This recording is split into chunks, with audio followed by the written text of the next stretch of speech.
എന്നെ കരയിപ്പിച്ചൊരു സംഭവമാണത്. ഡോക്ടർ ഇഷാൻ അഹമ്മദ് എന്ന് പറഞ്ഞ ഒരു പാകിസ്ഥാനി ഡോക്ടറുണ്ട്. ലോകത്തിലെ പ്രഗത്ഭരായ ഡോക്ടർമാരുടെ ഒരു കോൺഫറൻസിൽ പങ്കെടുക്കാൻ വേണ്ടി അദ്ദേഹം ഫ്ലൈറ്റിൽ യാത്ര ചെയ്യുമ്പോൾ കാലാവസ്ഥ പ്രതികൂലമായി വിമാനം ഏതോ ഒരു എയർപോർട്ടിൽ ലാൻഡ് ചെയ്യാണ്. വിമാനാധികൃതരായി സംസാരിച്ചപ്പോൾ അവര് കോൺഫറൻസിൽ എത്തിച്ചേരാൻ വേണ്ടി ഒരു ടാക്സി ഏർപ്പാടാക്കി കൊടുക്കുന്നുണ്ട്.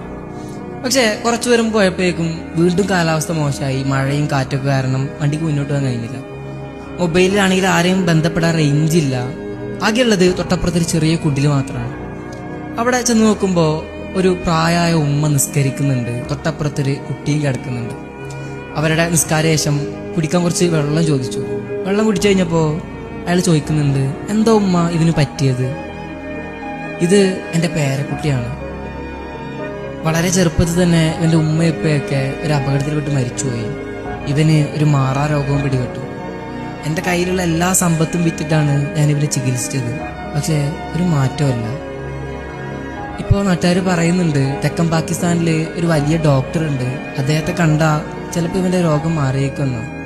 പക്ഷേ അദ്ദേഹത്തെ കാണാൻ ഒരുപാട് പണം ആവശ്യം വരും, കുറേ കാലം കാത്തിരിക്കേണ്ടിയും വരും. അതുകൊണ്ട് എനിക്ക് ചികിത്സിക്കാനൊരു വഴിയില്ല. എന്നാലും ഞാൻ ദിവസവും അല്ലാഹുവിനോട് പ്രാർത്ഥിക്കുന്നുണ്ട് എന്തെങ്കിലുമൊക്കെ ഒരു വഴി തുറന്നു തരാൻ വേണ്ടി. അയാൾ ചോദിക്കുന്നുണ്ട്, എന്താണ് ഉമ്മ ആ ഡോക്ടറുടെ പേര്? പറയുന്നു, ഇഷാൻ അഹമ്മദ്. അയാൾ അവിടെ ഇരുന്ന് കരഞ്ഞു പോവാണ്. ചോദിക്കുന്നുണ്ട്, എന്താ മോനെ കരയുന്നേ?